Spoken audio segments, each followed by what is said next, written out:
Hello students, இன்னைக்கு JEE main January 30th shift to question paper complete discuss பண்ண போறோம்.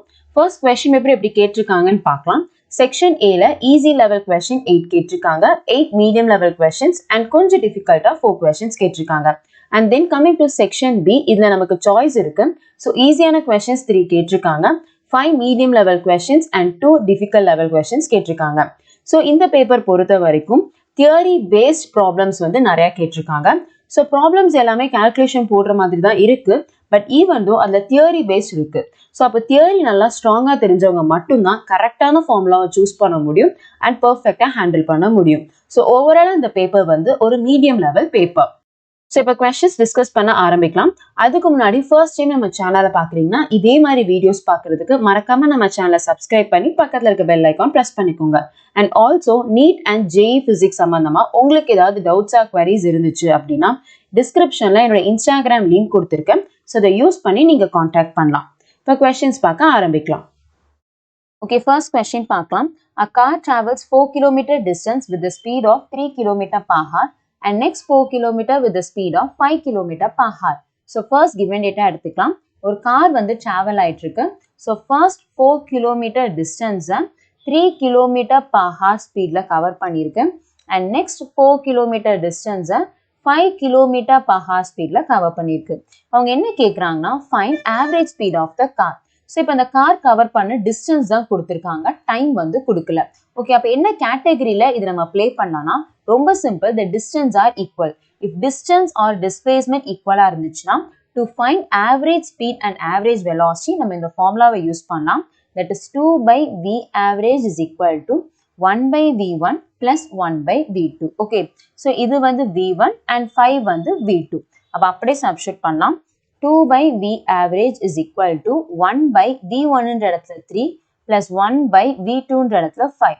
So இங்கே நம்ம LCM எடுக்கலாம். That is 2/v average is equal to denominatorல 15 வரும், numeratorல நமக்கு 5 plus 3. So that will be 8. So 8/15 is equal to 2/v average. கரெக்டா?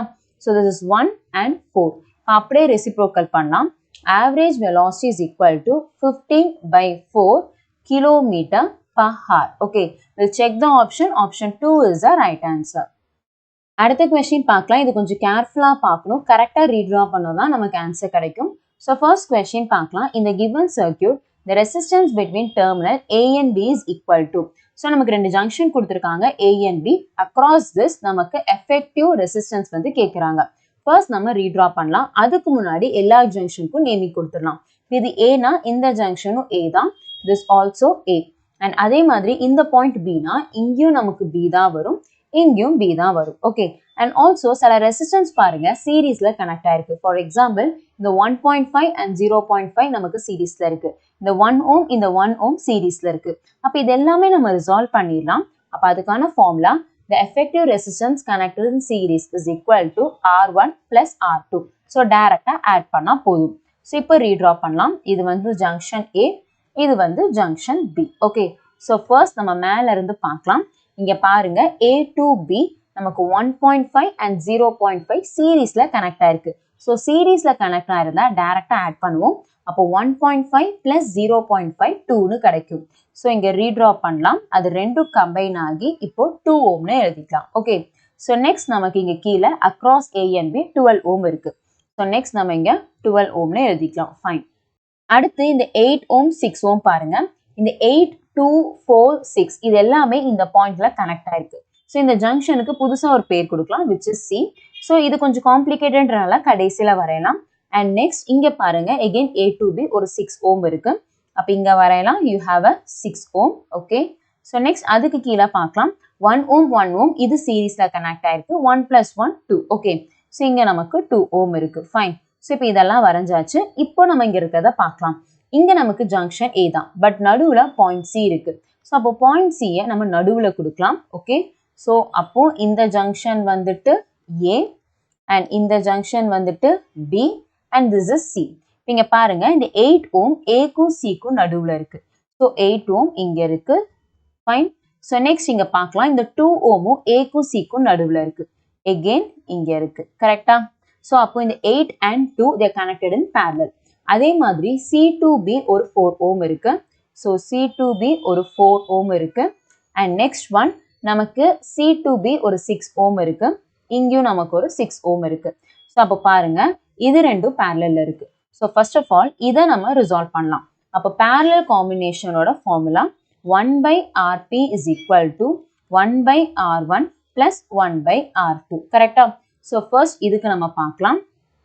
That is 1/Rp is equal to 1/R1 ன்ற இடத்துல 8 இருக்கு. Plus R2 ன்ற இடத்துல 2 இருக்கு. So multiply and divide by 4. So 4 plus 1 நமக்கு 5 வரும். 5/8. And also நம்ம reciprocal பண்ணலாம். அப்ப Rp ன்றது 8/5 ohm. So இப்படியே நம்ம எழுதிக்கலாம். So இது ரெண்டும் combine ஆகி தான் நமக்கு 8/5 ohm கிடைச்சிருக்கு.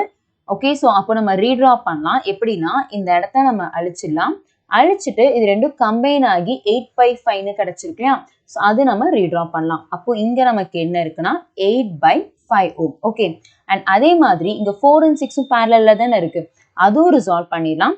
Again same formula 1/Rp is equal to 1/4 plus 1/6. Okay, so again நம்ம இங்க LCM எடுத்தோம்னா டினாமினேட்டர்ல 24 வரும், மேல வந்து 10 வருது. ஓகே, அப்ப ரெசிப்ரோக்கல் பண்ணா Rp is equal to 24/10, that will be 12/5. கரெக்டா?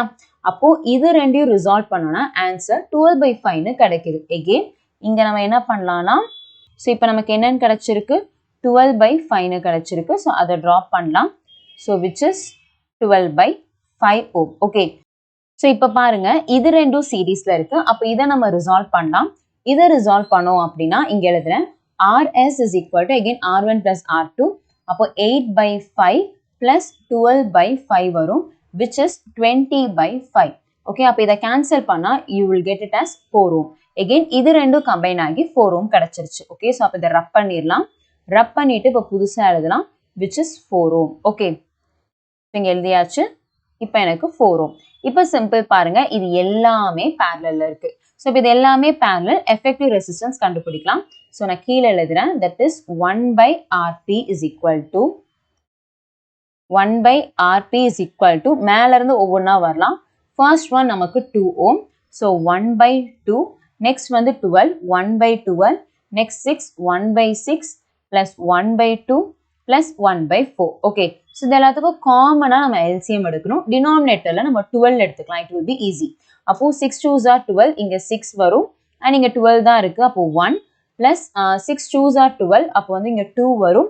Next again 2 6 are 12, 6 and 4 3s are 12, அப்போ இங்க 3. ஓகே, அப்போ இதெல்லாம் கால்குலேட் பண்ணோம்னா இங்க வந்து 7 and 9 15 18 18/12 கிடைக்கும். கேன்சல் பண்ணோம் அப்படின்னா நமக்கு 3/2. So this is equal to 1/Rp. So இதை ரெசிப்ரோக்கல் பண்ணும். அப்போ Rp is equal to 2/3 ohm. Okay, அப்போ ஆப்ஷன் பார்க்கலாம். Option 3 is the right answer. Next question, an electron accelerated through a potential difference V1 has the de Broglie wavelength of lambda. So given data எடுத்துக்கலாம். இனிஷியலா ஒரு electron இருக்கு, first condition. அதோட potential difference V1, அப்போ அதோட wavelength வந்து lambdaன்னு கொடுத்துருக்காங்க.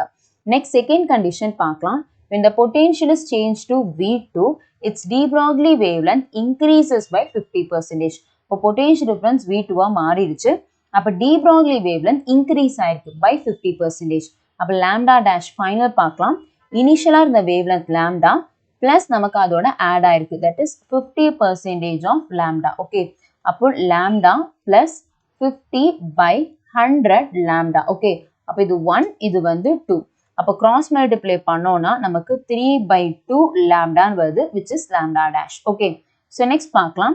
the value of V1/V2 கேட்குறாங்க. Okay, so first de Broglie wavelength எடுத்துக்கலாம். that is lambda is equal to h/root of 2mqv. Okay, so மற்றது எல்லாமே கான்ஸ்டன்ட், லாம்டாவும் பொட்டன்ஷியல் டிஃபரன்ஸ் மட்டும் தான் மாறுது. அப்போ lambda is inversely proportional to root v எடுத்துக்கலாம். So first one, அப்போ நமக்கு வேவ்லென்த் லாம்டாவா இருக்கும்போது potential difference V1. Okay, next நமக்கு வேவ்லென்த் இப்போ என்னவா மாறிடுச்சு 3/2 லாம்டா. அப்போ 3/2 லாம்டாவா இருக்கும்போது பொட்டன்ஷியல் டிஃபரன்ஸ் வந்து V2. ஸோ ரெண்டுத்துக்கும் ரேஷியோ எடுக்கலாம். அப்படி ரேஷியோ இருக்கும்போது லாம்டா லாம்டா கேன்சல் ஆயிரும், இந்த டேர்ம் மேலே போயிடும்.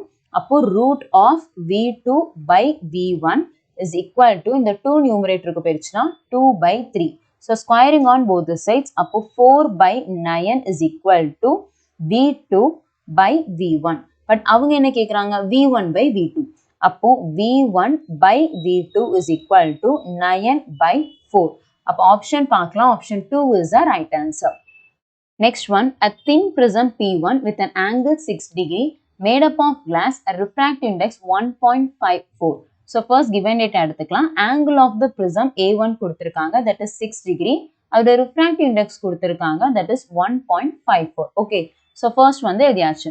Next is combined with another prism P2 made up of glass of refractive index 1.72. So second prism ஓட refractive index கொடுத்திருக்காங்க, that is 1.72. To produce dispersion without average deviation, the angle of the prism P2. So என்ன சொல்றாங்கன்னா two different types of prism வந்து எடுத்திருக்காங்க, ரெண்டையும் combine பண்ணிட்டாங்க but there is no net deviation கிடையாது. அப்ப angle of the second prism என்னன்னு கேக்குறாங்க. So first of all, net deviation ஓட formula, that is equal to deviation number 1 plus deviation number 2. So இங்க 1 and 2 represent பண்றது prism ஓட number. Okay, but இவங்க என்ன சொல்லிருக்காங்க without average deviation. அப்ப இந்த deviation goes to 0. அப்போ oppositeல வந்துச்சுனா minus deviation 2 is equal to deviation 1 னு வரும். But deviation is a scalar quantity, அதுக்கு நம்ம directionலாம் பார்க்க மாட்டோம், அதனால இந்த மைனஸை எடுத்துடலாம். ஓகே, இப்போ deviation-ஐ டைரக்டா சப்ஸ்டிட்யூட் பண்ணலாம். deviation-க்கு ஃபார்முலா இருக்கு, deviation is equal to mu minus 1 into a. இதை அப்படியே இங்க சப்ஸ்டிட்யூட் பண்ணலாம். mu 2 minus 1 into a2, that is equal to first prism-க்கு mu 1 minus 1 into a1. அப்ப அப்படியே சப்ஸ்டிட்யூட் பண்ணலாம். mu 2ன்ற இடத்துல நமக்கு 1.72 minus 1 into angle of the prism A2 is equal to mu 1 வந்து 1.54 minus 1 into angle of the prism வந்து 6. Okay, so இப்போ இதை நம்ம calculate பண்ணலாம். இங்க calculate பண்ணா நமக்கு 0.72 A2, that is equal to இங்க 0.54 into 6. Okay, அப்போ A2 is equal to 0.54 into 6 by 0.72. So இங்க multiply and divide by 100 பண்ணலாம். அப்படி பண்ணோம்னா 6 into 54 by 72 and cancel பண்ணலாம். This is 1 and இது வந்துட்டு 1 2 12 னு வரும். Again இது 12th table cancel ஆகுதான்னு பார்க்கலாம். cancel பண்ணோம்னா approximately இங்க வந்து 4.5 degree னு கிடைக்குது. So அப்ப angle of the prism 2 is equal to 4.5 degree. Okay, option பார்க்கலாம். Option 4 is the right answer. We'll see the next question. A current 2 ampere is flowing through the sides of an equilateral triangular loop of side 4√3 meter as shown. So equilateral triangle கொடுத்திருக்காங்க, that means எல்லா சைடுமே angle வந்து 60 degree. இப்போ அவங்க என்ன கேக்குறாங்க, magnetic field induction at the centroid. சென்டர்ல magnetic field induction கேக்குறாங்க. So first of all எல்லாத்துக்குமே side கொடுத்திருக்காங்க, that is 4√3. Okay, so இந்த sum approach பண்றதுக்கு சில basics நமக்கு தெரிஞ்சிருக்கணும். Let us consider இது வந்து equilateral triangle, எல்லா சைடுமே நமக்கு side வந்து A ன்னு எடுத்துக்கலாம். Okay, so அப்போ centroidல இருந்து edges நமக்கு என்ன இருக்கும்னா A by √3 இருக்கும். Okay, so அப்போ sides வந்து A அப்படின்னா centroid to the edge அதோட length வந்து A by √3 இருக்கும். That is இது A by √3, இதுவும் A by √3, இதுவும் A by √3. So அப்படி நம்ம பார்க்கலாம். இங்க 4√3 இருக்கா, so இது வந்து இந்த சைடோட length. அப்போ சென்ட்ராய்ட்ல இருந்து எட்ஜுக்கு நம்ம பார்க்கணும், அது என்னவா இருக்கும் A by √3, that is 4√3 by √3. √3 cancel ஆயிடுச்சுன்னா இது வந்து 4 and அதே மாதிரி இந்த பக்கமும் நமக்கு என்னவா இருக்கும்னா 4 இருக்கும். Okay, and also it's an equilateral triangle. அப்ப எல்லா சைடும் 60 degree மேக் பண்ணும்ல, அப்போ இந்த சென்ட்ராய்ட்ல இருக்கிறது என்ன ஆங்கிள் மேக் பண்ணும்னா 120 degree மேக் பண்ணும். ஸோ ஏன் இந்த ஆங்கிள் நம்ம எடுக்கணும்னா ரொம்ப சிம்பிள், ஒரு வயருக்கு பர்பெண்டிகுலரா தான் நம்ம மேக்னெட்டிக் ஃபீல்ட் பார்ப்போம். அப்ப ஆங்கிள் டிவைட் ஆகும், டோட்டலா 120 degree. அப்போ இந்த சைடு நமக்கு 60 degree வந்துருச்சு, இந்த சைடும் 60 degree வந்துருச்சு. பட் என்ன பிரச்சனைனா இந்த டிஸ்டன்ஸ் ஆர் என்னன்னு நம்ம கண்டுபிடிக்கிறோம். So we can take Pythagoras theorem. ஏன் அப்படின்னா இந்த சைடு வந்து டோட்டலா 4√3. ஓகே, ஸோ அதுல ஹாஃப் தான் இங்க இருந்து இந்த எட்ஜ் வரைக்கும், அப்போ 2√3 எடுத்துக்கலாம், ஏன்னா ஹாஃப் தானே இருக்கு. ஸோ அப்போ பாருங்க இது ஒரு ரைட் ஆங்கிள் ட்ரையாங்கிள் மாதிரி இருக்கு. ஸோ இங்கே 2 root 3 ஹைப்போட்டனஸில் 4 இருக்கு. இது இங்கே என்ன இருக்குன்னு பார்க்கணும். ஸோ calculate பண்ணலாம். That is 2 root 3 the whole square is equal to r square plus 4 square வரும். ஓகே, ஸோ நமக்கு வந்து 2 square வந்து 4, 4 3s are 12, 12 and நீங்கள் 4 square வந்து 16, minus 16 is equal to r square. அப்போ இங்கே minus 4 வருமா? ஸோ ஸ்கொயர் வந்து ரூட் ஆயிருச்சு அப்படின்னா நமக்கு r is equal to 2 meter. Okay, அப்போ இந்த டிஸ்டன்ஸ் ஆரும் நம்ம கண்டுபிடிச்சிட்டோம். இப்போ நம்ம சப்ஸ்டிட்யூட் பண்ண ஆரம்பிக்கலாம். ஸோ ஃபர்ஸ்ட் நமக்கு magnetic field B is equal to general formula mu naught I by 4 pi r into sin alpha plus sin beta. Okay, so இந்த alpha beta ரெண்டுமே angle which is 60 degree. அப்போ அப்படியே substitute பண்ணலாம். mu naught என்ற இடத்துல 4 pi into 10 power minus 7 and current I வந்து 2 ampere by 4 pi r என்றதான் distance, அதுதான் கண்டுபிடிச்சிருக்கோம். 2 into sin alpha வந்து 60 degree, sin 60 root 3 by 2. Again நமக்கு பீட்டாவும் 60 degree தான். Again sin 60 root 3 by 2. Okay, so இப்போ நம்ம calculate பண்ணலாம். That is 4 pi cancel ஆயிரும், 2 cancel ஆயிரும். ஸோ இது வந்து 2 times root 3 by 2 into 10 power minus 7. அப்போ 2வும் கேன்சல் ஆயிடுச்சு. பேலன்ஸ் இங்கே பார்த்தோம்னா magnetic field B is equal to root 3 into 10 power minus 7 Tesla. So this is due to the one side. ஒரு சைடுக்கு மட்டும் மேக்னெட்டிக் ஃபீல்ட் இது. பட் டோட்டலாக எத்தனை சைட்ஸ் இருக்கு? 3 சைட்ஸ் இருக்கா? அப்போ 3 சைட்ஸ்க்கு பார்க்குறோன்னா B net is equal to 3 times the magnetic field, that is root 3 into 10 power minus 7 Tesla. So we'll check the option. Option 1 is the right answer. அடுத்த question பார்க்கலாம். A block of root 3 kg is attached to a string whose another end is attached to the wall. An unknown force F is applied so that the string makes an angle 30 degree with the wall. Okay, so இப்போ என்னன்னா ஒரு wire இருக்கு, அதில் வந்துட்டு ஒரு block of mass hang பண்ணியிருக்காங்க. And அந்த வயருக்கு நடுவில் ஒரு ஃபோர்ஸ் வந்து கொடுக்குறாங்க. பிகாஸ் ஆஃப் தட் அது 30 டிகிரி ஆங்கிள் மேக் பண்ணுது. ஓகே, ஸோ ஃபர்ஸ்ட் இங்கே என்னென்ன ஃபோர்ஸஸ்லாம் ஆக்ட் ஆகுதுன்னு பார்க்கலாம். ஃபர்ஸ்ட் நமக்கு கிராவிடேஷன் ஃபோர்ஸ் ஆக்ட் ஆகும். That is root 3 into g. Okay, that is F is equal to mg நான் யூஸ் பண்ணியிருக்கேன். ஃபைன். நெக்ஸ்ட் நமக்கு இது ரோப்புன்றனால கண்டிப்பாக டென்ஷன் இருக்கும். ஸோ அண்ட் ஆல்சோ இங்கே வந்து 30 டிகிரி மேக் பண்ணுது. அப்போ நம்ம வேர்ட்டிக்கலாக எடுத்தோம்னா if this is 30, இதுவும் நமக்கு என்னவா இருக்கும்? 30 டிகிரியா இருக்கும். அப்போ டென்ஷன் T இருக்கா? அது வந்து காம்பனன்ட்ஸ் பிரியும். எதோட ஆங்கிள் மேக் பண்ணுதோ அது cos theta. அப்போ இது T cos 30 டிகிரி அண்ட் இது வந்துட்டு T sin 30 டிகிரி. ஓகே, இப்போ நம்ம ஈக்குவேட் பண்ண ஆரம்பிக்கலாம். That is T sin 30 degree is equal to F. And அதே மாதிரி T cos 30 degree is equal to, அதுக்கு ஆப்போசிட்டா என்ன இருக்கு? கிராவிடேஷன் ஃபோர்ஸ் இருக்கா? அப்போ ரூட் 3 into g. ஓகே, அவங்க என்ன கேட்குறாங்கன்னா டென்ஷன் T தான் கேட்குறாங்க. அப்போ second ஈக்குவேஷனே எடுத்துக்கிறான். T into cos 30 root 3 by 2 is equal to root 3 into g. So root 3 cancel, balance T is equal to 2g. So g என்றது 10, so T is equal to 20 Newton. Okay, answer பார்க்கலாம். Option 1 is the right answer. Next one, statement type பார்க்கலாம். So first statement, at sink temperature of minus 273 degrees Celsius, the efficiency of a Carnot engine will be 1. So இந்த கண்டிஷனை check பண்ணி பார்க்கலாம். சிங்கோட temperature minus 273 degrees Celsius சொல்லியிருக்காங்க. அதை கெல்வினுக்கு மாற்றணும், which is 0 Kelvin. இப்போ இதோட efficiency 1ன்னு சொல்கிறாங்க. செக் பண்ணி பார்க்கலாம். Efficiency is equal to 1 minus temperature of the sink by temperature of the source. Okay, so இப்போ substitute பண்ணலாம். 1 minus temperature of the sinkன்ற இடத்துல நமக்கு 0 Kelvin வந்துருச்சு by temperature of the source. அப்போ இங்கே பாருங்க 1 minus 0 by T வந்து 0 தான். அப்போ நமக்கு efficiency 1 தான் கிடைக்குது. அப்போ first statement correct. ஓகே, அதுக்கான ரீசன் பார்க்கலாம். efficiency of a Carnot engine is given by ஒரு ஈக்குவேஷன் கொடுத்துருக்காங்க. அதுதான் நம்ம ஃபார்முலாவாக எடுத்திருக்கோம். கரெக்டா? ஸோ அப்போ என்னன்னா நமக்கு ரெண்டுமே கரெக்டான ஸ்டேட்மெண்ட் தான். And also the reason matches with the assertion. Okay, so அப்போ ஆப்ஷன் பார்க்கலாம். A is correct, R is correct and correctly explains to A. Option 1 is the right answer. அடுத்தது பார்க்கலாம். A flask contains hydrogen and oxygen in the ratio of 2:1 by mass at temperature 27 degrees Celsius. the ratio of average kinetic energy per molecule of hydrogen and oxygen கேக்குறாங்க. So first of all, kinetic energy mass depend பண்ணி இருக்காது. So அப்ப kinetic energy per molecule ஓட formula என்னன்னா F by 2.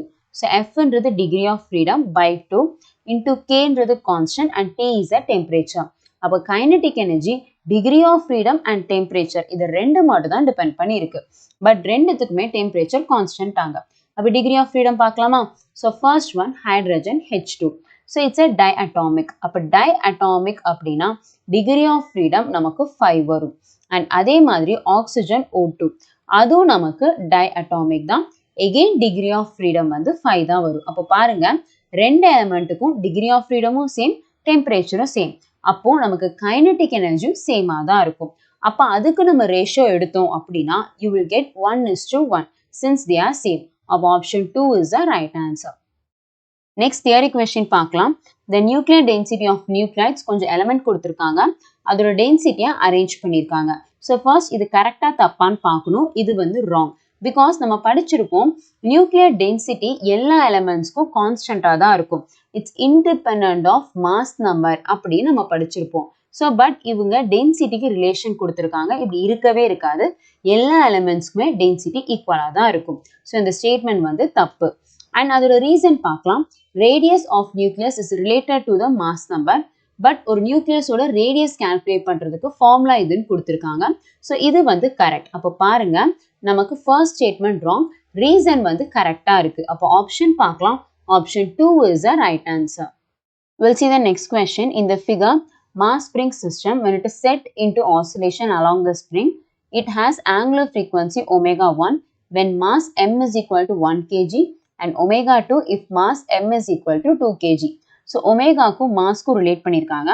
First of all, angular velocity formula omega is equal to root of k by m. So இங்க k ன்றது constant, mass மட்டும் தான் மாத்திருக்காங்க. So first one பார்க்கலாம். Omega 1 is equal to root of k by m1 ன்னு எடுத்துக்கலாம். And அதே மாதிரி omega 2 is equal to root of k by m2 ன்னு எடுத்துக்கலாம். So we'll take the ratio. So அப்போ ratio எடுத்தோம் அப்படின்னா k cancel ஆயிரும், balance m2 numeratorக்கு போயிரும். அப்போ omega 1 by omega 2 is equal to root of m2 by m1. Okay. இப்போ நம்ம substitute பண்ணலாம். Omega 1 by omega 2 is equal to root of m2 ன்ற இடத்துல வந்துட்டு 2 kg and m1 ன்ற இடத்துல வந்துட்டு 1 kg, that is equal to root 2. So அவங்க என்ன கேக்குறாங்க? Omega 1 by omega 2 கேக்குறாங்க, that is equal to root 2. So option பார்க்கலாம். Option 2 is the right answer. அடுத்த theory question. So இந்த circuit ஓட truth table நம்ம கண்டுபிடிக்கணும். So it's a direct question. So first of all, இந்த circuit வந்து XOR ஓடுது. Okay. So XOR க்கு நம்ம truth table கண்டுபிடிக்கணும். XOR ன்றது ரொம்ப simple. Any one input high-ஆ இருந்தா output high-ஆ இருக்கும். Suppose ரெண்டுமே low-ஆ இருக்கு இல்ல ரெண்டுமே high-ஆ இருக்கு அப்படின்னா that goes to 0. அப்ப match ஆகிற மாதிரி பார்க்கலாம். Option 1 தான் match ஆகுது. Option 1 is the right answer. அடுத்த question பார்க்கலாம். In a given circuit, RMS value of the current IRMS through the resistance கேக்குறாங்க. So அப்ப resistanceல pass ஆகிற current வந்து கேக்குறாங்க. So first of all, இந்த எல்லா componentsம் seriesல இருக்கு. அப்ப net resistance, that is impedance கண்டுபிடிக்கணும். Formula Z is equal to square root of R square plus XL minus XC the whole square. அப்ப அப்படியே substitute பண்ணலாம். Z is equal to square root of R ன்ற இடத்துல 100, அப்ப 100 square plus XL ன்ற இடத்துல 200 இருக்கு, HC ன்ற இடத்துல வந்துட்டு 100 இருக்கு. கரெக்டா? So அப்ப இங்க பார்க்கலாம் நமக்கு root of 100 square plus again இங்க 100 square வரும். So இது ரெண்டும் same term தானே? அப்போ ஒன்று வெளியே எடுத்துடலாம். அப்படி வெளியே எடுத்துட்டோம் அப்படின்னா 100 into 1 plus 1, that is 2. அப்போ 100 root 2 தான் impedance Z. Okay. So இதை வச்சு நம்ம voltage and current பார்க்கலாம். V is equal to IR ன்னு தெரியும். And அவங்க கேட்குறது என்னது? IRMS, VRMS. அப்போ V is equal to IR எடுத்துக்கிறேன். Vக்கு பதிலா VRMS ன்னு எழுதிக்கலாம். Iக்கு பதிலா IRMS ன்னு எழுதிக்கலாம். Net resistance தான் impedance Z. So இப்போ substitute பண்ணலாம். VRMS இங்க கொடுத்திருக்காங்க 200 root 2. So அப்போ 200 root 2 is equal to IRMS நம்ம கண்டுபிடிக்கணும். Zன்றது என்னன்னா 100 root 2. அப்போ root 2 cancel ஆயிரும். இங்க இருக்க zeros, இங்க இருக்க zeros cancel ஆயிரும். மற்றபடி IRMS is equal to 2 ampere. Okay, so we'll check the option. I is equal to 2 ampere. Option 1 is the right answer. அடுத்த question பார்க்கலாம். இங்க column 1 and 2 மேட்ச் பண்ணும். ஸோ ஒவ்வொன்றுக்கா டைமென்ஷன் ஃபார்முலா கண்டுபிடிக்க ஆரம்பிக்கலாம். First one pressure gradient. So pressure கிரேடியன்ட்றது pressure with respect to the position அப்படின்னு சொல்லுவோம். ஸோ ப்ரெஷர்ன்றது என்னது? ஃபோர்ஸ் பை ஏரியா இன்டூ நமக்கு பொசிஷன் டெல் எக்ஸ் வரும். ஸோ இப்போ டைமென்ஷன் ஃபார்முலா எழுதலாம். ஃபோர்ஸுக்கு mL(T⁻²) அண்ட் ஏரியாவுக்கு L square and position is L. இங்கே ஒரு L கேன்சல் ஆயிடுச்சு. பேலன்ஸ் இது L ஸ்கொயர் நியூமினேட்டருக்கு போயிடுச்சுன்னா L⁻². ஸோ அப்போ mL⁻², T⁻². ஸோ இதுதான் நமக்கு ப்ரெஷர் கிரேடியன்ட். அப்போ எதோட மேட்ச் ஆகுதுன்னா சியோட மேட்ச் ஆகுது. Okay, so next one energy density. So energy டென்சிட்டின்றது energy per unit volume. So எனர்ஜிக்கு dimension formula mL², T⁻² and வால்யூமுக்கு L³ வரும். அப்போ இங்கே L², L³ இங்கே ஸ்கொயர் கேன்சல் ஆயிரும். பேலன்ஸ் L⁻1 இருக்கு. நியூமரேட்டருக்கு போயிடுச்சுன்னா mL⁻1, T⁻². ஸோ இது இதோட மேட்ச் ஆகுதுன்னு பார்க்கலாம். இது வந்து டியோட மேட்ச் ஆகுது. And next torque R cross F, that is RF sin thetaன்னு சொல்லுவோம். பட் நம்ம trigonometry functions டைமென்ஷன் ஃபார்முலால கன்ஸ்ட்ரக்ட் பண்ண மாட்டோம். ஸோ இதை நெக்லெக்ட் பண்ணிடுங்க. பேலன்ஸ் Rன்றது பொசிஷன், தட் இஸ் L. ஃபோர்ஸுக்கு mL⁻² வரும். கரெக்டா? ஸோ அப்போ இது ரிஃபார்ம் பண்ணலாம். Torque is equal to mL² T⁻². So இது டார்க்கோட dimension formula. So last one impulse. So இம்பல்ஸ்க்கு எழுதலாம். Impulse I is equal to F into T, force into time. So force க்கு dimension formula mL⁻² and time க்கு T⁻1 வரும். Okay, so அப்போ impulse I is equal to mL⁻1. So இது வந்து நமக்கு B யோட match ஆகுது. Okay, இப்போ பாருங்க, P matches with C and Q matches with D and R matches with A and S matches with B. So இது match ஆகிற மாதிரி நமக்கு ஆப்ஷன் பார்க்கலாம். Option 2 is the right answer. அடுத்த கொஸ்டின் பார்க்கலாம். இது ரொம்பவே ஈஸியான கொஸ்டின், பட் கொஞ்சம் கேர்ஃபுல்லாக பார்க்கணும். A machine gun of mass 10 kg fires 20 gram bullet at the rate of 180 bullets per minute with the speed of 100 meter per second. So first given data எடுக்கலாம். Mass of the gun that is equal to 10 kg and mass of the bullet வந்து கொடுத்திருக்காங்க. அது வந்து 20 gram. So 20 into 10⁻³ kg. Okay, அவங்க என்ன சொல்றாங்கன்னா 1 மினிட்டுக்கு 180 bullets வருதுன்னு சொல்லியிருக்காங்க with the speed of 100 meter per second. அப்போ velocity of the bullet வந்துட்டு 100 meter per second and also 180 bullets per minute. அப்போ கரெக்டாக எழுதுங்க. n is equal to 180 bullets per minute னா அதை நம்ம SI யூனிட்டுக்கு மாற்றணும், which is second. அப்போ 60 secondsனு எழுதுறோம். ஓகே, அப்போ இங்கே கேன்சல் பண்ணோம் அப்படின்னா you will get 3. ஸோ இப்போ நம்ம சப்ஸ்டியூட் பண்ண ஆரம்பிக்கலாம். First thing, that is momentum of the gun is equal to the momentum of the bullet. அதுதான் நம்ம எழுத போகிறோம். ஓகே, ஸோ மொமெண்டமோட ஃபார்முலா என்ன? மாஸ் இன்டூ வெலாசிட்டி தானே. Mass of the gun into velocity of the gun, that is equal to mass of the bullet into velocity of the bullet. அவங்க கேட்குறது ரீகாயிலிங் velocity of the கன் தான், that is கன்னோட velocity தான் கேட்குறாங்க. இப்போ substitute பண்ண ஆரம்பிக்கலாம். Mass of the கன் வந்துட்டு 10 and velocity of the கன் நம்ம கண்டுபிடிக்கணும். That is equal to mass of the bullet வந்து 20 into 10⁻³ kg and velocity of the bullet வந்து 100 and also நமக்கு ஒரு செகண்டுக்கு 3 bullets வருது. அப்போ இங்கே into 3 நம்ம போட்டுக்கலாம். ஓகே, ஸோ இப்போ கேன்சல் பண்ண ஆரம்பிக்கலாம். இங்கே 1 2 3 3 zeros இருக்கு, இங்கே 10⁻³ இருக்கு. அதுவே ஃபர்ஸ்ட் கேன்சல் ஆயிரும். பேலன்ஸ் நமக்கு 3 2s are 6 and இந்த 10 இந்த சைடு வந்துருச்சுன்னா by 10 is equal to velocity of the gun. That is equal to 0.6 meter per second. So we'll check the option. Option 4 is the right answer. அடுத்த theory question பார்க்கலாம். List 1 and 2 match பண்ணும். பேசிக் ப்ராப்பர்ட்டிஸ்ல தான் கேட்டிருக்காங்க. So first ஈஸிலேருந்து போகலாம். So repeater அப்படின்றது என்னன்னா a combination of receiver and transmitter. So D வந்து 1ஓட மேட்ச் ஆகுது. And next one demodulation. So demodulationன்றது ஒரு இன்ஃபர்மேஷனை நம்ம சென்ட் பண்ணியிருப்போம். Again we are getting back the same information, that is return ஆகுது அப்படின்னா நமக்கு demodulation சொல்லுவோம். அப்போ C வந்து 2ஓட மேட்ச் ஆகுது. So next transducer. ஸோ இது வந்து converting one form of energy to the another form. அப்போ B வந்து 3ஓட மேட்ச் ஆகும். அண்ட் அட் லாஸ்ட் வந்து A. ஸோ A வந்து 4ஓட தான் மேட்ச் ஆகும். ஸோ இதெல்லாம் மேட்ச் பண்ணுற மாதிரி ஆப்ஷன் பார்க்கலாம். Option 4 is the right answer. அடுத்த question பார்க்கலாம். A current carrying rectangular loop PQRS is made of uniform wire. The length PRQS is equal to 5 cm and PQRS is equal to 100 cm. So rectangular loop கொடுத்திருக்காங்க, அதோட breadth and length ஓட value கொடுத்திருக்காங்க. Next என்ன சொல்றாங்கன்னா, if ammeter current readings changes from I to 2I, ratio of the magnetic force per unit length on a wire PQ due to wire RS in the two cases.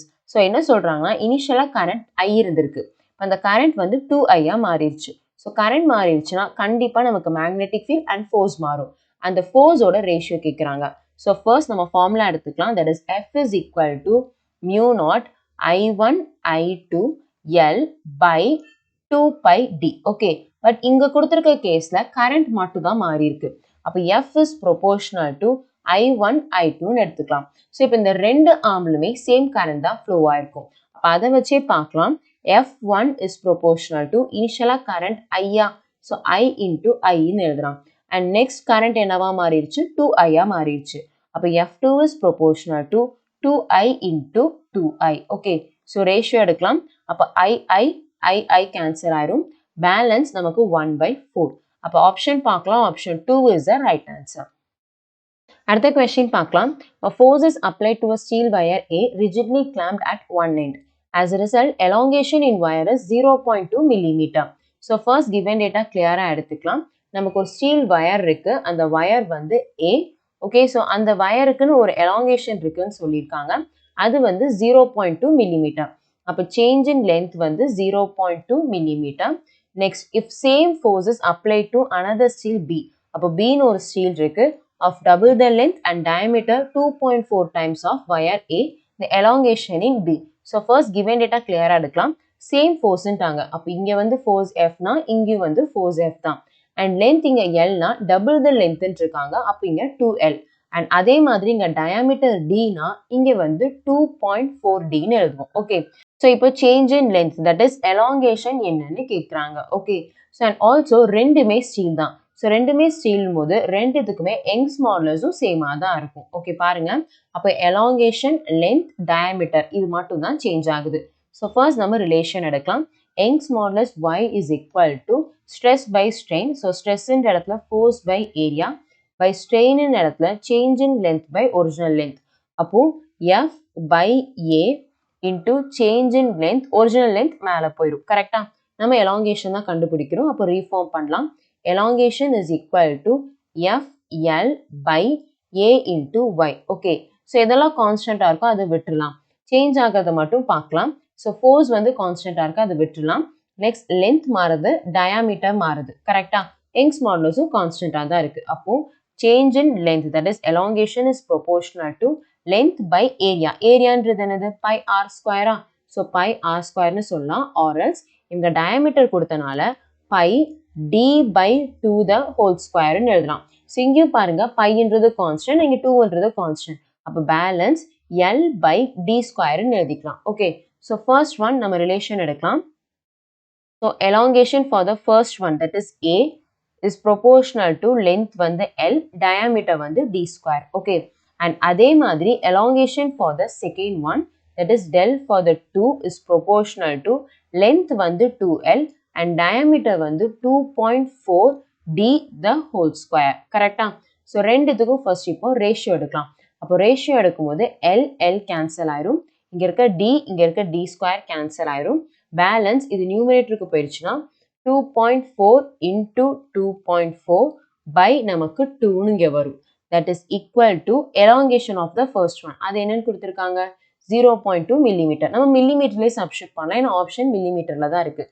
அப்போ 0.2 millimeter by நமக்கு elongation for the second one. Okay, that is B. So இப்போ நம்ம cancel பண்ண ஆரம்பிக்கலாம். அப்போ இங்கே வந்துட்டு நமக்கு 0.1 வரும், இங்கே வந்து 1.2, எகெயின் இது வந்து 1, இது வந்து 1.2. கரெக்டா, அண்ட் ஆல்சோ 12 into 12 வந்து 144 வரும். அப்போ இங்கே 1.44 is equal to 0.1 by change in length 2. Okay, so இப்போ இங்கே ரீஃபார்ம் பண்ணலாம். That is elongation for the second wire is equal to 0.1 by 1.44. Okay, so if you want multiply and divide by 100 பண்ணலாம். அப்ப நமக்கு இங்க வந்து 10 by 144 வரும். Okay, so இதுக்கு அப்புறம் நம்ம calculate பண்ணலாம். நீங்க எப்படி வேணாலும் calculate பண்ணலாம். But calculate பண்ணா approximate answer நமக்கு வந்து 0.069 millimeterனு வரும். Okay, so அது எப்படி எழுதலாம்னா 6.9 into 10 power minus 2 millimeterனு எழுதலாம். So அப்போ ஆப்ஷன் பாருங்க 6.9 into 10 power minus 2 millimeter. Option 4 is the right answer. அடுத்து கிராவிடேஷன்ல இருந்து பார்க்கலாம். An object is allowed to fall from a height r above the earth where r is the radius of the earth. So first நம்ம diagrammatic approach பண்ணலாம். Let us consider இது earth and earth ஓட radius வந்து r நமக்கு தெரியும். இங்க வந்து ஒரு particular height எடுக்கறாங்க, அதுவும் வந்து r தான். இந்த இடத்துல ஒரு ஆப்ஜெக்ட்டை drop பண்றாங்க. So drop பண்றாங்கன்னா அதோட initial velocity வந்து 0. Next என்ன சொல்றாங்கன்னா its velocity when it strikes the earth surface ignoring the air resistance. So அப்போ கீழே வரும்போது due to the gravitation force velocity increase ஆகும். So ground-ஐ hit பண்ணும்போது velocity என்னன்னு கேக்குறாங்க. Okay. So இப்போ எப்படி approach பண்ணலாம்னா using conservation of energy எடுத்துக்கலாம். That is total energy is constant. Total energy is equal to sum of potential and kinetic. Okay. So ரெண்டு position எடுத்துக்கலாம். இது வந்து ஃபர்ஸ்ட் பொசிஷன், இது வந்து செகண்ட் பொசிஷன். ரெண்டு இடத்துலயும் இருக்கிற டோட்டல் எனர்ஜி கான்ஸ்டன்டா இருக்கும்.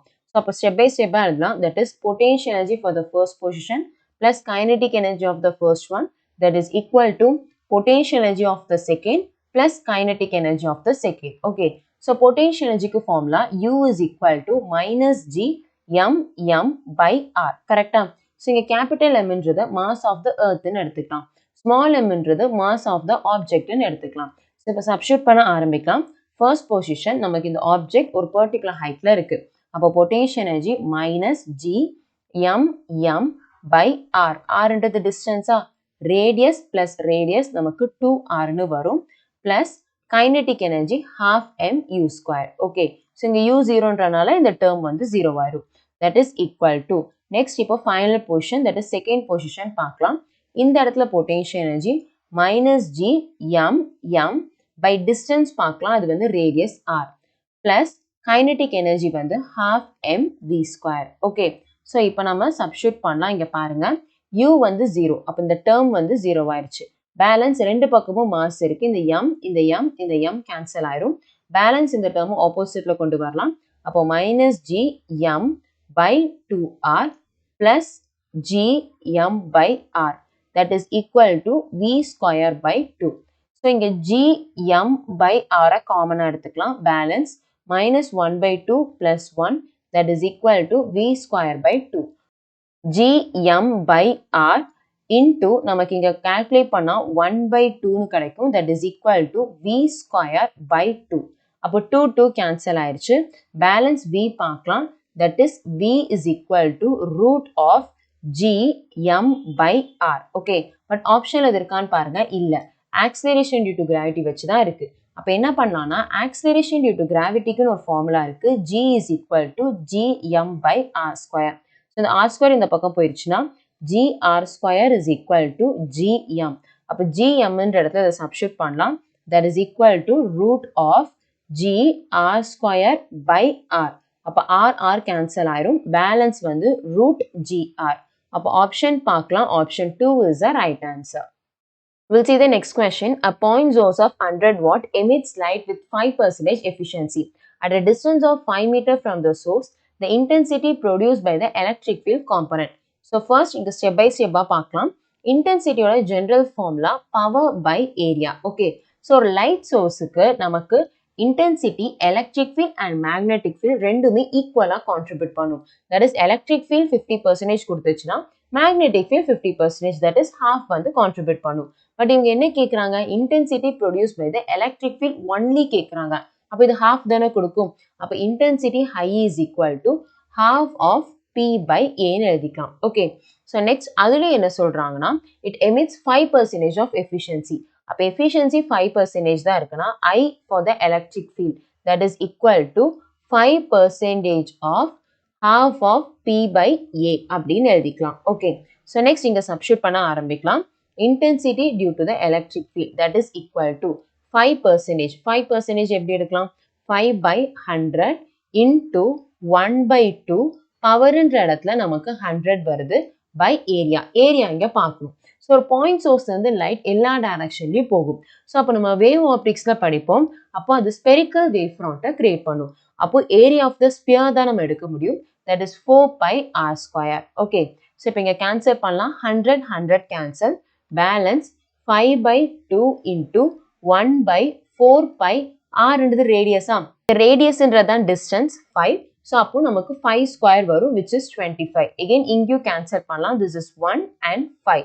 So 4 5s are 20. 20 into 2 வந்து 40.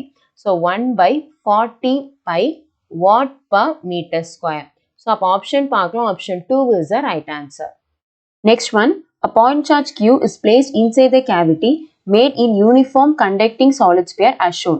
So it's a solid sphere. அதுக்குள்ள ஒரு கேவிட்டி வந்து கிரியேட் பண்ணியிருக்காங்க. அப்போ பாருங்க, இந்த இடத்துல வந்து நமக்கு மெட்டீரியல்ஸ் இருக்கு. இந்த சாலிட் ஸ்பியருக்குள்ள ஒரு கேவிட்டி, தட் மீன்ஸ் ஒரு ஹோல் வந்து கிரியேட் பண்ணியிருக்காங்க. ஓகே, ஸோ இப்போ அவங்க என்ன சொல்றாங்கன்னா, EA, EB and EC are electric field magnitude at point A, B and C. So electric field 3 pointsல வந்து கொடுத்திருக்காங்க. They asking the relation.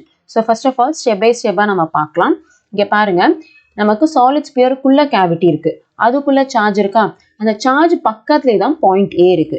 அப்போ கண்டிப்பா அங்க எலக்ட்ரிக் ஃபீல்ட் இருக்கும். அப்போ எலக்ட்ரிக் ஃபீல்ட் அட் பாயிண்ட் ஏ கண்டிப்பா இருக்கும். நெக்ஸ்ட் ஒன், அதே வந்து பாயிண்ட் பி பார்க்கலாம். அதாவது சாலிட் ஸ்பியரோட அந்த திக்னஸ் அந்த சர்ஃபேஸுக்குள்ள இருக்கு. ஸோ எப்பவுமே ஸ்பெரிக்கல் ஷெல்லுக்குள்ள எலக்ட்ரிக் ஃபீல்ட் வந்து ஜீரோவா தான் இருக்கும்.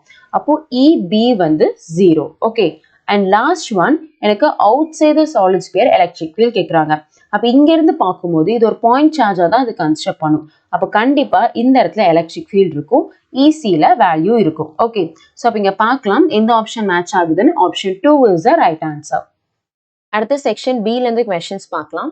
For a given electric circuit, potential difference between point B and C is 0.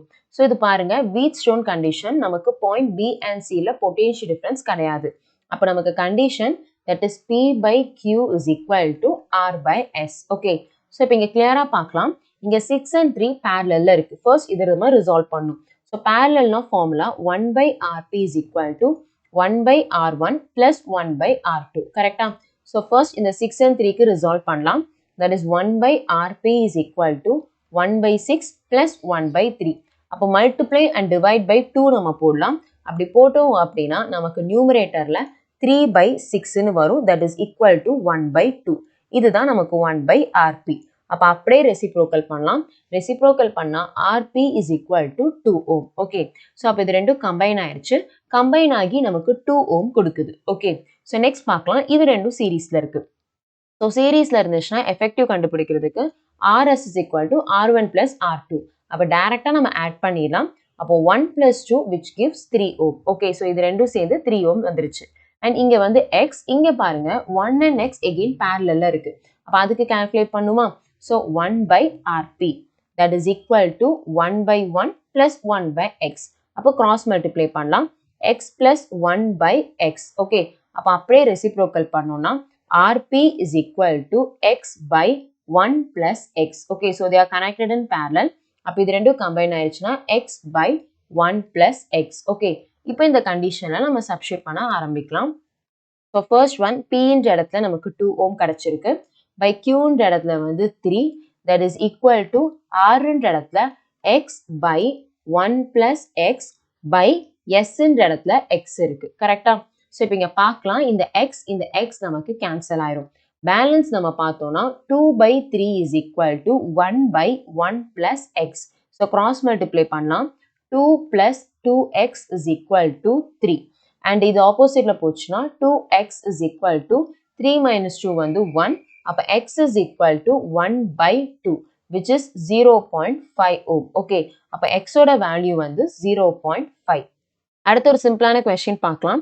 A stone tied to 180 cm long string at its end is making 28 revolution in horizontal circle in every minute. So ஒரு stone வந்து ஒரு ஸ்ட்ரிங்கோட connect பண்ணிட்டாங்க. So இப்போ அதை சர்க்குலராக சுற்றிட்டு இருக்காங்க. அப்போ அதோட லென்த்து தான் நமக்கு ரேடியஸாக இருக்கும். அப்போ radius R is equal to 180 centimetre. அது நம்ம மீட்டருக்கு மாத்திரம். அப்போ 1.8 மீட்டர். ஓகே, ஸோ நெக்ஸ்ட் என்ன சொல்றாங்கன்னா 28 ரெவல்யூஷன் இன் எவ்ரி மினிட்னு சொல்லியிருக்காங்க. That means frequency. அப்ப F is equal to 28 revolution per minute na 60 seconds. Okay. So இதுதான் நமக்கு frequency F. அவங்க சொல்றது magnitude of acceleration of a stone is. So ஒரு object circular சுத்துதுனா நமக்கு centripetal force act ஆகும். With respect to that centripetal acceleration act ஆகும். அப்போ centripetal acceleration is equal to R omega square. Okay. அப்போ R ன்ற இடத்துல நமக்கு 1.8 வரும். ஒமேகான்ற இடத்துல 2 pi f the whole square. கரெக்டா? அப்போ சப்ஸ்டிட்யூட் பண்ணலாம். 1.8 into 2 pi f ன்ற இடத்துல 28 by 60 the whole square. அப்போ இங்க நம்ம கேன்சல் பண்ணலாம். அப்படி கேன்சல் பண்ணா இது வந்து 1, இது வந்து 30 and pi வந்து நம்ம எக்ஸ்பேண்ட் பண்ணலாம். அப்படி எக்ஸ்பேண்ட் பண்ணா centripetal acceleration is equal to 1.8 into pi ன்ற இடத்துல 22 by 7 into 28 by 30 the whole square. So இங்க answer வந்து 1.8 into 1936 by 225 னு கிடைக்குது. Again 1.8 divided by 225 போட்டோம்னா denominatorல 1936 by 125 னு கிடைக்குது. So இந்த ரிலேஷனோட கம்பேர் பண்ணலாம். அப்ப x ன்ற இடத்துல 125 இருக்கு. அப்போ x is equal to 125. So இதுதான் கரெக்டான ஆன்சர். அடுத்த question, a faulty thermometer reads 5 degrees Celsius in melting ice and 95 degrees Celsius in steam. So first Celsiusல melting and steamக்கான கரெக்டான வேல்யூ எழுதலாம். So degree Celsiusல starting point for the melting வந்து 0 degree Celsius and steamக்கு வந்து 100 degree Celsius இருக்கும். This is for the Celsius. இது வந்து கரெக்டான thermometer இது. But இவங்க எடுத்திருக்கிறது faulty. So faultyனா தப்பு இருக்கு. கரெக்டா? So melting ice வந்து 5 degree Celsius உங்களுக்கு இருக்கு. And நமக்கு steam வந்து 95 degree Celsius. Okay. அப்ப இதுல ஒரு வேல்யூ கிடைச்சிருக்கும் இல்லையா, அந்த வேல்யூ வந்து x ன்னு எடுத்துக்கலாம். So next என்ன சொல்றாங்கன்னா, the correct temperature on absolute scale will be, so கரெக்டான வேல்யூ கேட்குறாங்க. faulty thermometer reads 41 degree Celsius ன்னு சொல்லியிருக்காங்க. Okay. So first இதுக்கான ரிலேஷன் எழுதிடலாம். First thing, Celsius C minus initial value 0 by நமக்கு difference. Final value வந்து 100 minus initial வந்து 0. So இது கரெக்டானதுக்கு. That is equal to the 41. So 41 scale வந்து x ன்னு எடுத்துக்கலாம். x minus initial வந்து 5 by நமக்கு difference பார்க்கணுமா? அப்ப 95 minus 5 வரும். Okay. அப்போ நமக்கு c by 100. That is equal to x minus 5 by 90. Okay. So இப்போ faulty இது வந்து 41 degree Celsius ன்னு சொல்லியிருக்காங்க. Substitute பண்ணலாம். அப்போ 0 0 first cancel ஆயிரும். And c by 10 is equal to 41 minus 5 by 9. Okay. அப்போ இங்க c is equal to 41 minus 5 na நமக்கு 36. 36 by 9 into 10. Okay. அப்போ இங்க என்ன வரும்னா 36 by 9 வந்து 4. 4 into 10 வந்து 40. So 40 degree Celsius. பட் இங்க பாருங்க அவங்க கெல்வின்ல கேட்டிருக்காங்க. அப்போ நமக்கு இந்த டிகிரி செல்சியஸை கெல்வினுக்கு மாற்றணும். எப்படி மாற்றலாம்? That is 40 plus 273 னு போட்டாதான் நம்ம 313 Kelvin. அப்ப answer 313. Next question, a uniform disk of mass 0.5 kg and radius r is projected with velocity 18 meter per second at t is equal to 0 second on rough horizontal surface. So initially ஒரு disk இருக்கு, அதோட mass வந்து கொடுத்துட்டாங்க, that is 0.5 kg and அதோட initial velocity கொடுத்திருக்காங்க 18 meter per second. அவங்க என்ன சொல்றாங்க, it starts off with a purely sliding motion at t is equal to 0 second. After 2 second it occurs purely rotational motion. So அப்போ இனிஷியலா வந்து slide ஆகி தான் வந்திருக்கு, பட் இங்க இருந்து அது ரோல் ஆக ஆரம்பிக்குது. தட் இஸ் ரோல்னா நமக்கு டிரான்ஸ்லேஷனும் இருக்கும், ரொட்டேஷனலும் இருக்கும். அப்போ 2 செகண்ட்ஸ் கழிச்சு அதோட டோட்டல் கைனெட்டிக் எனர்ஜி என்னன்னு தான் கேட்குறாங்க. Okay. So first of all 2 seconds கழிச்சு அது கெயின் பண்ண வெலாசிட்டி என்னன்னு பார்க்கணும். ஸோ எப்படி பார்க்கலாம்? And also it's a rough surface. Rough சர்ஃபேஸ்னா நமக்கு ஃப்ரிக்ஷன் இருக்கும். ஃப்ரிக்ஷனால கொஞ்சம் ஸ்லோ டவுன் தான் ஆகும். அப்போ ஃப்ரிக்ஷனால டீஸ்லரேட் ஆச்சு அப்படின்னா அதோட acceleration formula a is equal to mu g. So it's a direct one, laws of மோஷன்ல படிச்சிருப்போம். ஸோ அதை எடுத்துக்கலாம். ஸோ டீஸ்லரேஷன் a நெகட்டிவ்ல இருக்கும், ஸோ மைனஸ் போட்டுக்கலாம். மைனஸ் 0.3 இன்டூ g வந்து 10. அப்போ நமக்கு -3 மீட்டர் பர் செகண்ட் ஸ்கொயர்னு வரும். ஓகே. ஸோ இப்போ நம்ம ஃபைனல் வெலாசிட்டி பார்க்கலாம். That is v is equal to u plus 80. So இங்கே பாருங்க, final velocity after 2 second, u வந்து 18, ஏன்ற இடத்துல -3, tன்ற இடத்துல 2. அப்போ 18 minus 6, that will be 12 meter per second. So இதுதான் நமக்கு வெலாசிட்டி v. ஸோ இதை வச்சு total kinetic energy கண்டுபிடிக்கலாம்.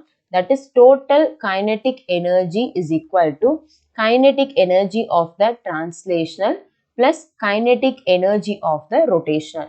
So kinetic energy of the translation is half mv square and kinetic energy of the rotation is half I omega square.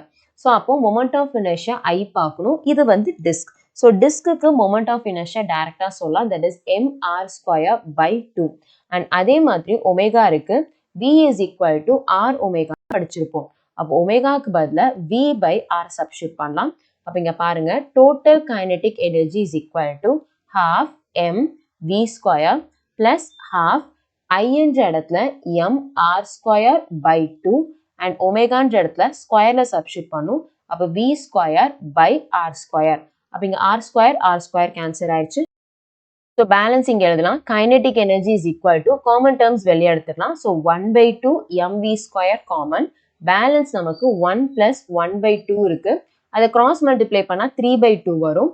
அப்போ 3 by 2 into 1 by 2 mv square. So simple 3 by 4 mv square எழுதலாம். அப்போ kinetic energy is equal to 3 by 4 mv square. So இப்போ mass and velocity நமக்கு தெரியும். அப்போ directா substitute பண்ணலாம். That is 3 by 4 mass in இடத்துல 0.5. So into velocity in இடத்துல நம்ம 12 கண்டுபிடிச்சிருக்கோம். 12 square இருக்கு. அப்போ 12 into 12. அப்போ cancel பண்ணலாம். இது வந்து 1, இது வந்து 3 கரெக்டா? And இதெல்லாம் calculate பண்ணோம்னா total kinetic energy is equal to 54 joule னு வரும். Okay. So அப்போ answer 54 is the right answer. அடுத்தது ஒரு சிம்பிளான question. The relation between velocity and position equation கொடுத்திருக்காங்க. They asking time period of a oscillatory motion. First relation எடுத்துக்கலாம். That is 4v square is equal to 50 minus x square. So 4 இந்த side வந்துருச்சுனா v square is equal to 1 by 4 into 50 minus x square.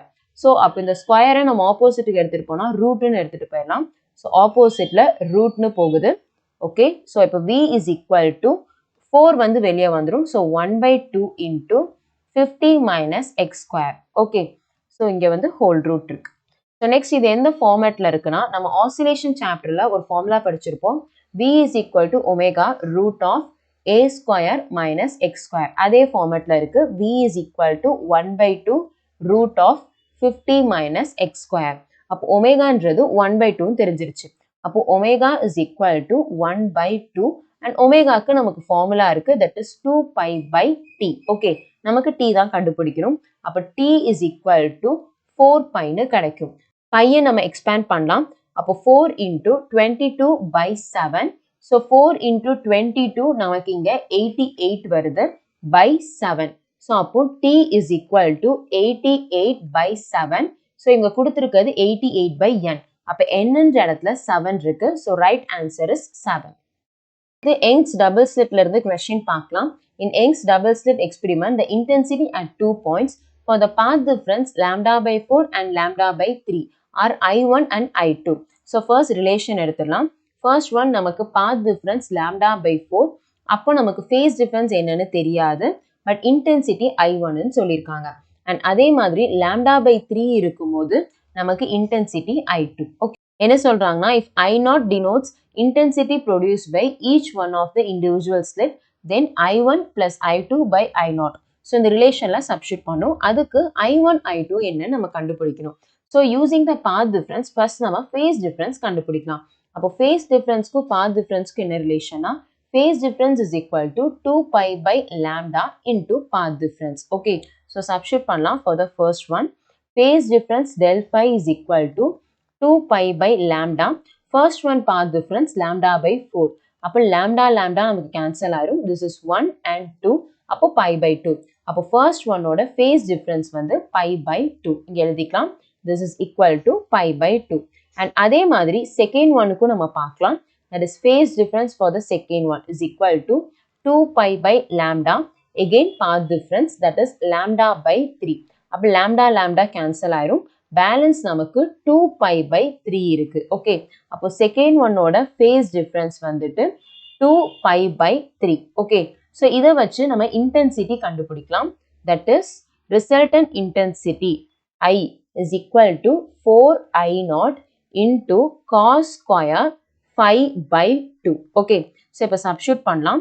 Intensity I1 that is equal to 4I0 into cos square 5 என்ற இடத்துல pi by 2 இருக்கு which is 90 degree. If you want நீங்க 90 degree கூட எழுதிக்கோங்க, அப்போ ஈஸியா இருக்கும்.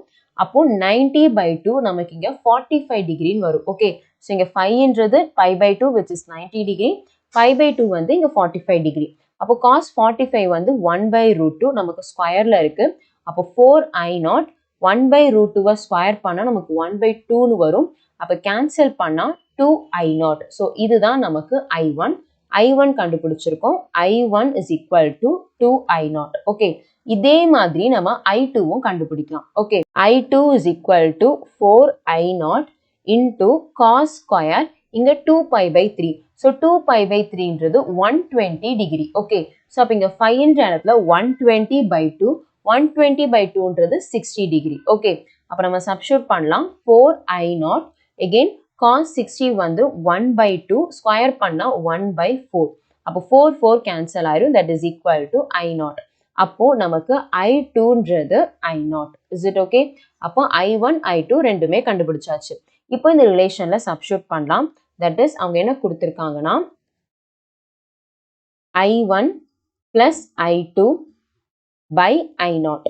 so I1 ன்ற இடத்துல 2I0, I2 ன்ற இடத்துல I0 by I0. so இது நமக்கு என்ன வரும்? 3I0 by I0. I0 cancel ஆயிரும். so answer is 3. Next one, a body of mass 2 kg initially at rest. It starts moving unidirectionally under the influence of a source of constant power. So given data பாருங்க, initial ஒரு object வந்து restல இருந்திருக்கு. அப்ப initial velocity 0. mass வந்து கொடுத்திருக்காங்க, that is 2 kg and constant power னு சொல்லிருக்காங்க. Its displacement in 4 seconds is 1 by 3 alpha square root p. So displacement கொடுத்திருக்காங்க. இதுல நமக்கு value of alpha என்னன்னு கேக்குறாங்க. So substitute பண்ணலாம். So first of all, power ஓட general formula நம்ம பார்க்கலாம். Power is equal to work by time னு சொல்லுவோம். So time இந்த side போயிடுச்சுன்னா power into time தான் work. Work is equal to change in kinetic energy னு படிச்சிருக்கோம். So change in kinetic energy is equal to power into time. So power into time is equal to final kinetic energy minus initial kinetic energy. But initial kinetic energy goes to 0 because initial velocity 0வா? அப்ப initial kinetic energy 0 ஆயிடும். அப்ப இதை வச்சு நம்ம பார்க்கலாம். that is power P into T that is equal to expand பண்ணலாம் half mv square. okay, so இந்த m and 2 oppositeல கொண்டு போனோம்னா நமக்கு v square is equal to 2pt by m. so இங்க ஸ்கொயருக்கு பதிலா ரூட் எடுத்துக்கலாம். okay, so அப்ப v is equal to நமக்கு 2p, m ன்றது என்ன தெரியும்? 2 kg. அப்ப சப்ஸ்டிட்யூட் பண்ணிடலாம். 2p நமக்கு தெரியாது, t, m ன்றது 2. அப்ப 2 cancel and power ன்றது constant னு சொல்லிட்டாங்க. அப்ப velocity எப்படி எழுதலாம்னா dx by dt that is equal to root p into t power 1 by 2 னு எடுத்துக்கலாம். because இந்த dt opposite கொண்டு வந்தோம்னா dx is equal to root p into t power 1 by 2 into dt. so அப்ப ரெண்டு சைடும் integrate பண்ணலாம். அப்படி ரெண்டு பக்கமும் integrate பண்ணோம் அப்படின்னா it's a constant. அப்ப இது வெளியே தான் இருக்கும். அப்போ நமக்கு x that is equal to root p t power 1 by 2 plus 1 வந்து 3 by 2 by 3 by 2. okay, and நம்ம limit substitute பண்ணோம். limit வந்து 0 to 4 seconds. okay, so clear எழுதலாம். x is equal to root p இருக்கு, 2 by 3 மேல வந்துருச்சு. and next நம்ம limit substitute பண்ணோம். நமக்கு 4 கரெக்டா? so 4 power 3 by 2 minus lower limit வந்து 0. okay, so now root p into 2 by 3 into நமக்கு வந்து 1 by 2 உள்ள கொண்டு வரலாம். அப்போ root 4 the whole power 3 னு வரும். so root 4 ன்றது 2. அப்போ root p into 2 by 3 into 2 cube வந்து 8. அப்போ நமக்கு answer இங்க 16 by 3 root p னு இருக்கு. okay, so இங்க பார்க்கலாம். இங்க 1 by 3 இருக்கு, root p இருக்கு. அப்போ alpha square என்ற இடத்துல தான் நமக்கு 16 இருக்கு. அப்போ இதுல இருந்து என்ன தெரிஞ்சுக்கலாம்? alpha square is 16. பட் நமக்கு என்ன கேக்குறாங்க? alpha கேக்குறாங்க. அப்போ இந்த சைடு ஸ்கொயர் எடுத்துட்டு போனோம்னா alpha is equal to 4. அப்போ 4 is the right answer. We'll see the next question. A radioactive nucleus decay by two different processes. The half-life of the first process is 5 minutes. and that of second process is 30 seconds. Okay, so first given data எடுத்துக்கலாம். First one ஓட half life வந்து 5 minutes இருக்கு, but second one வந்து 30 seconds. அப்போ இந்த SI unit convert பண்ணலாம். அப்போ 5 into 60, that will be 300. அப்போ first one ஓட half life வந்து 300 seconds and second one ஓடது வந்து 30 seconds. என்ன சொல்றாங்கன்னா the effective half life of a nucleus is calculated alpha by 11. So value of alpha கேக்குறாங்க. So first நம்ம relation correct எடுக்கலாம். First process க்கு dn by dt. Okay, இது வந்து first one எழுதிக்கலாம். That is equal to lambda 1 n. And அதே மாதிரி இங்க dn2 by dt, that is equal to lambda 2 n. So இது ரெண்டுத்துக்கும் effective தானே கேக்குறாங்க. அப்போ டோட்டலா dn by dt is equal to lambda 1 plus lambda 2 into n தான் எடுப்போம். So இதுதான் effective decay constant. இந்த decay constant வச்சு தான் effective half life கண்டுபிடிக்கணும். அப்ப அதை மட்டும் தனியா எடுத்துக்கலாம். Lambda for the effective, that is equal to lambda 1 plus lambda 2. So decay constant ஓட formula என்ன? 0.693 by t half. So அப்ப இங்க 0.693 by t half na t effective, that is equal to lambda 1 ன்ற இடத்துல 0.693 by t1 plus 0.693 by t2. Okay, so இது எல்லாமே same. அப்ப cancel பண்ணிடலாம். அப்ப balance 1 by t effective is equal to 1 by t1 ன்ற இடத்துல 300 plus 1 by t2 ன்ற இடத்துல நமக்கு 30. அப்ப இங்க multiply and divide by 10 பண்ணலாம். அப்படி பண்ணோம்னா 10 plus 1 11 by 300 னு வரும். இதுதான் 1 by t effective. Okay, so இப்ப அப்படியே நம்ம reciprocal பண்ணலாம். அப்போ t effective is equal to 300 by 11. So அது இதோட compare பண்ணலாம். That is equal to alpha by 11. That is equal to alpha by 11. அப்ப alpha ன்ற இடத்துல you have 300. 300 is the right answer. அடுத்த question பார்க்கலாம். In an AC generator, a rectangle coil of 100 turns, each having area, is rotated 360 revolution per minute about an axis perpendicular to uniform magnetic field of magnitude 3 Tesla. So first given data எடுத்துக்கலாம். Number of turns வந்து 100 and area A வந்து 14 into 10 power minus 2 and frequency வந்துட்டு 360 revolution per minute na 60 seconds. 0 cancel and இது cancel பண்ணா 6 னு வரும். And then magnetic field கொடுத்திருக்காங்க B is equal to 3 Tesla. அவங்க கேக்குறது maximum value of EMF. So first நம்ம flux எடுத்துக்கலாம். Flux ஓட formula என்னது? NBA cos theta ன்னு சொல்லலாம். அப்படி இல்லனா omega t ன்னு எடுத்துக்கலாம். So இதை differentiate பண்ணாதான் நமக்கு induced EMF கிடைக்கும் minus d5 by dt. Okay, so once differentiate பண்ணலாம்.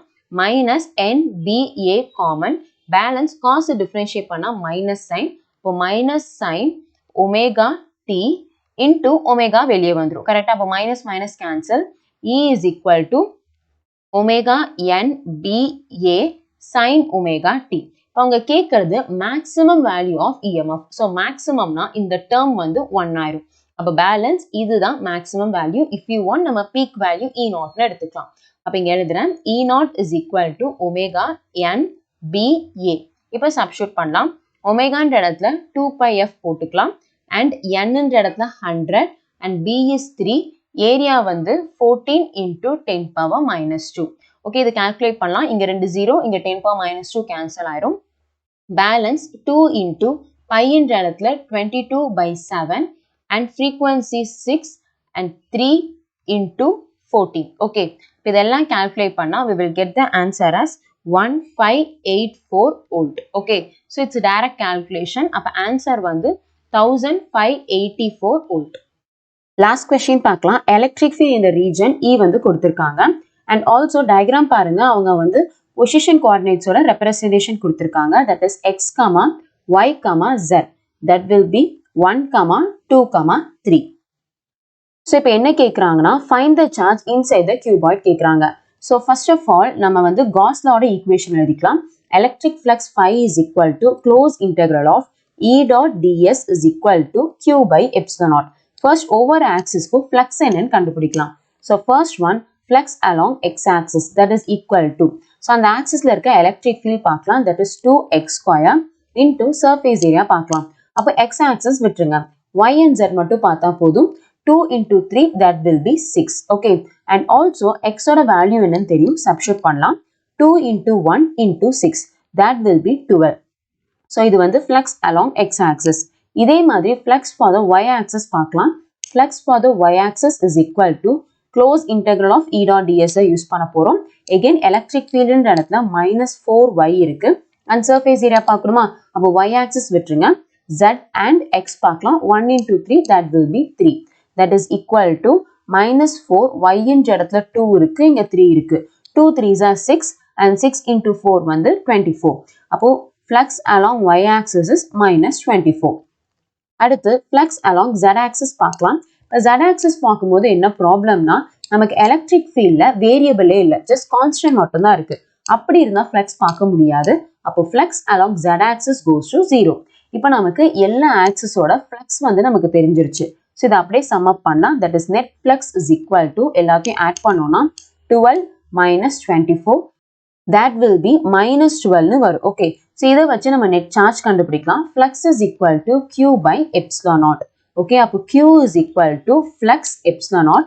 ஸோ ஃப்ளக்ஸ்ன்ற இடத்துல -12 epsilon naught. Okay, so -12 epsilon naught தான் ஆன்சர். ஓகே ஸ்டூடெண்ட்ஸ், இப்போ வீடியோட எண்டுக்கு வந்துட்டோம். இந்த வீடியோ உங்களுக்கு பிடிச்சிருந்துச்சுன்னா லைக் அண்ட் ஷேர் பண்ணுங்க. இந்த கொஸ்டின்ஸ் ஏதாவது டவுட்ஸ் இருந்துச்சுன்னா கமெண்ட் பண்ணுங்க. And also need and JEE physics regarding உங்களுக்கு ஏதாவது queries ஆர் டவுட் இருந்துச்சுன்னா டிஸ்கிரிப்ஷன்ல இன்ஸ்டாகிராம் லிங்க் கொடுத்துருக்கேன். ஸோ அதை யூஸ் பண்ணி நீங்க கான்டாக்ட் பண்ணலாம். Thank you students.